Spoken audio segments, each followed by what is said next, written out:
20 സീറ്റുകളിലും വിജയിക്കുക എന്ന ലക്ഷ്യം മുൻനിർത്തിയാണ് പ്രധാനപ്പെട്ട ആളുകളെ മത്സരിപ്പിക്കുന്നതെന്ന് CPM സംസ്ഥാന സെക്രട്ടറി MV ഗോവിന്ദൻ. കേന്ദ്ര കമ്മിറ്റിയുടെ അംഗീകാരത്തോടെ ഈ മാസം 27-ന് മുമ്പ് സ്ഥാനാർത്ഥികളെ ഔദ്യോഗികമായി പ്രഖ്യാപിക്കും.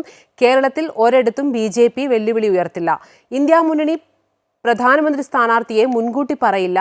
കോൺഗ്രസിന് BJP വിരുദ്ധ നയമില്ല. കേരളത്തിൽ എത്ര കോൺഗ്രസ് നേതാക്കൾ BJPയിലേക്ക് പോകുമെന്ന് പറയാൻ പറ്റില്ല. അതേസമയം ലീഗ് നേതാവ് KM ഷാജിക്ക് മറുപടി കൊടുക്കേണ്ട കാര്യമില്ലെന്നും അത് തള്ളിക്കളയുകയാണെന്നും MV ഗോവിന്ദൻ വ്യക്തമാക്കി.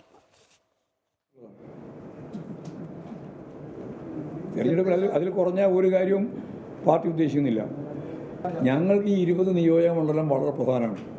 അപ്പോൾ അവിടെ ഒന്നും തോക്കാനല്ല സ്ഥാനാർത്ഥികളെ നിർത്തുന്നത്, ജയിക്കാനാണ്.